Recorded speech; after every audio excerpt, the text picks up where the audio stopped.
Bonjour à tous et bienvenue dans cette nouvelle vidéo sur l'utilisation du moteur de jeu RenPy pour faire des visual novels. Et aujourd'hui, on va s'occuper de tout ce qui est son. Comme on l'a vu précédemment, on peut utiliser RenPy pour afficher des dialogues, donc des lignes de texte. On peut utiliser RenPy pour afficher des images, que ce soit des scenes ou des images show pour mettre par exemple en avant des caractères, enfin des personnages. On peut utiliser un ensemble de transitions pour permettre que ces images n'apparaissent pas abruptement à l'utilisateur. Et pour compléter l'expérience ludique, on peut aussi utiliser RenPy pour jouer des sons, pour rendre l'expérience un peu plus agréable encore. On va aller voir un petit peu la documentation. Donc là, nous, on utilisait le Quick Start, qui est là, donc il vous explique très rapidement ce qu'ils font, enfin, la façon dont on peut utiliser des sons. Et dans la documentation, on va aller dans Audio, plus précisément, pour faire le point sur deux, trois choses que justement le Quick Start n'indique pas. Premier point important, le format des morceaux de musique ou de son qu'on va utiliser. Ils seront en Opus, en Ogg Vorbis, en MP3 ou en Wave. Personnellement, je recommande plutôt le Ogg ou le MP3 pour la simple et bonne raison qu'on pourra facilement capter de nous-mêmes des sons et les encoder dans ces formats-là assez facilement, même avec des outils en ligne. Le Wave, il est facile à utiliser, facile à récupérer. Malgré tout, c'est un format non compressé, donc il prend énormément de place. Et Opus est assez peu utilisé malgré tout. RenPy nous indique aussi qu'il va nous proposer nativement trois channels, trois pistes, on va dire, audio prédéfinies. Il va y avoir la piste musique, pour jouer tous les musiques de background par exemple. La piste sound, donc pour mettre tous les sons d'ambiance, par exemple une porte qui se ferme, des bruits de pas, etc. Et la piste voice, si pour X ou Y raison vous voulez faire parler vos personnages. Donc comme je vous disais, ils sont fournis par défaut, mais rien ne vous empêche de créer d'autres channels. Par exemple, vous pouvez avoir un channel SFX pour les effets spéciaux, mettons. Il suffira simplement d'utiliser cette fonction-là, RenPy Music Register Channel, et je vous invite à aller voir la doc, ça vous explique comment ça fonctionne. Donc pour l'utilisation d'un son, c'est facile, on va utiliser à nouveau des mots-clés. Le premier mot-clé, ça sera le play, suivi du channel qu'on veut, donc music, sound ou voice. Le path pour aller jusqu'à votre morceau de musique ou votre son. Et après, vous allez avoir ce qu'on appelle des clauses, donc en gros, ni plus ni moins que des paramètres qui sont optionnels, mais qui vont pouvoir modifier légèrement le comportement du son. Les clauses, on va les voir rapidement, et les plus intéressants, en tout cas les plus utilisés. On va avoir le fade in, fade out, le fondu enchaîné. On va avoir le loop, donc est-ce qu'on veut que la musique ou le son se répète encore et encore. Et on va avoir le volume. Une fois qu'on veut arrêter les musiques, eh ben on va utiliser le stop statement, donc stop le sound, stop le music. Comme on est sur une piste, on n'a pas besoin de dire, par exemple, stop music mozart.org, pardon. Pour la simple et bonne raison, comme je vous disais, on est sur une seule piste. Donc, il arrêtera la musique, ou en tout cas le channel, au moment où il découvrira l'instruction pour le faire. Et on peut aussi mettre des morceaux de musique en queue. Le reste est un petit peu plus, on va dire, dépasse le cadre du Quick Start. Je vous laisserai découvrir la doc. Mais pour l'instant, on va simplement mettre en pratique tout ce qu'on vient de voir. Donc, on va, quand on arrive ici,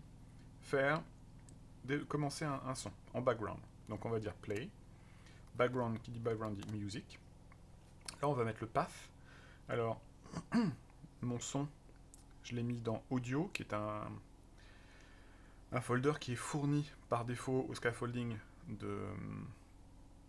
au scaffolding de RenPy, et j'ai rajouté un folder qu'on appelle UI.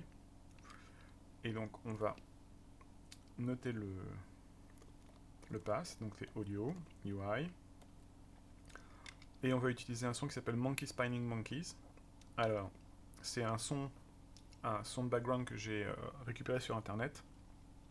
Et quand je l'utilise, je dois vous montrer ceci. Donc il a été créé par Kevin MacLeod. Il a une licence Creative Commons. Et il a été promu par choizic.com. Voilà qui est fait. Bon, pour une raison de simplicité d'appel, j'ai copié ce format, enfin ce fichier, et je l'ai renommé en test.mp3 pour que le path soit plus facile. Donc test.mp3. Donc là, si tout se passe bien, on va lancer. Et en arrivant sur la première image, la première scène, on va avoir du son. Un peu agressif. Donc maintenant, on va voir un petit peu les clauses. Les clauses que voilà. Première clause, on va décider du volume. Le volume prend un float qui va de 0 à 1. Donc on va dire qu'on va avoir un volume à 0.2. Qui va faire un fade in, donc il va rentrer un fondu enchaîné en entrée, fade in sur 2 secondes. Et puis bah, c'est déjà pas mal, on va voir ce que ça va donner. On lance. Vous voyez, on a le fade in, et après le son est nettement moins agressif. Très bien. Donc ça c'est le premier point. On pourrait demander par exemple aussi à ce que il loupe, enfin, il ne s'arrête pas. Pour l'instant, on n'en est pas là. Puis nous allons appeler non plus une musique, mais un son. Donc play sound. Et là, c'est pareil, on lui donne son pass, donc c'est toujours dans audio, UI. Et le sound que j'ai pris, c'est writing 01.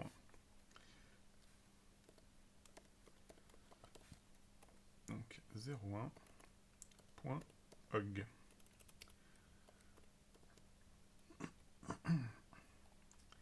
Ok. On essaye.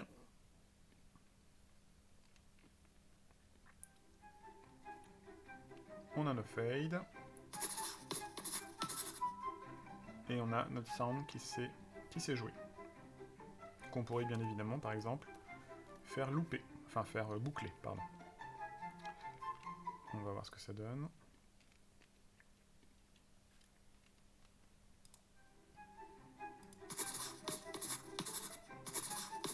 Donc là, il boucle. C'est pas ce qu'on veut, mais vous voyez que ça fonctionne. Donc ces clauses nous permettent de légèrement modifier le son. Et mettons que ici, on souhaite stop la musique. Comme je vous l'ai dit, pas la peine d'indiquer quelle musique on stoppe, pour la simple et bonne raison qu'on est dans une piste spécifique. Donc là, on dit simplement arrête, non pas la musique en cours, mais arrête ce qui se passe sur la piste musique. Et on va lui mettre par exemple un fade out, donc un fondu enchaîné de sortie sur 3 secondes. Donc il va falloir 3 secondes pour que la musique s'arrête in fine avec un decrease du volume.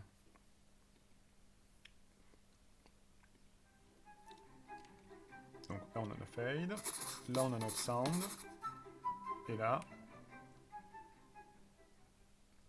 le son s'arrête avec toujours cette petite transition sonore assez sympathique. Eh bien ma foi, c'est tout ce que je voulais vous montrer, en tout cas dans un premier temps.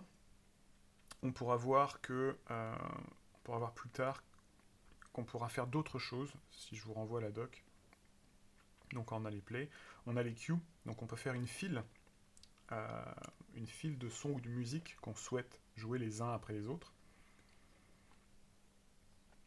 Et on peut aussi faire une partie de playback, c'est-à-dire que plutôt que de lancer votre son de son début à la fin, vous pouvez jouer votre son selon un certain moment dans votre piste jusqu'à un certain moment. Là, c'est beaucoup plus... Alors c'est possible de le faire. Moi je trouve que c'est pas forcément le plus facile. Je préfère découper en amont mes morceaux, les morceaux que je veux, et jouer le morceau en tant que tel. Et vous pouvez aussi jouer des silences. Avant, par exemple, avant un autre son. Donc attendre, par exemple là, l'exemple est assez frappant. Donc on play deux morceaux, puisque là c'est un array.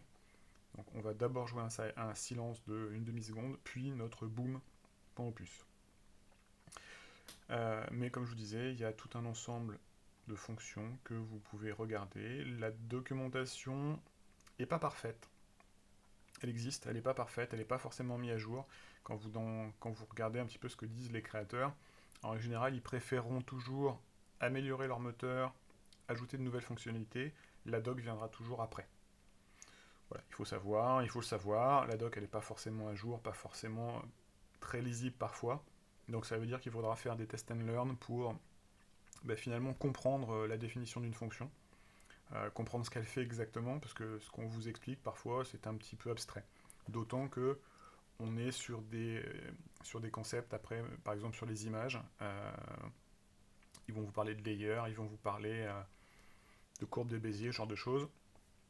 Voilà, si ça vous parle pas, il faut faire le test pour savoir in fine ce que ça fait. Et bien voilà pour cette troisième vidéo qui avait pour sujet les sons et musique dans RenPy. La prochaine fois, on fera une petite vidéo sur bien les choix, parce qu'il va falloir enfin donner des choix à nos joueurs, et avec le label menu et les jumps. On verra ça la prochaine fois. Bonne journée, bon courage et codez bien.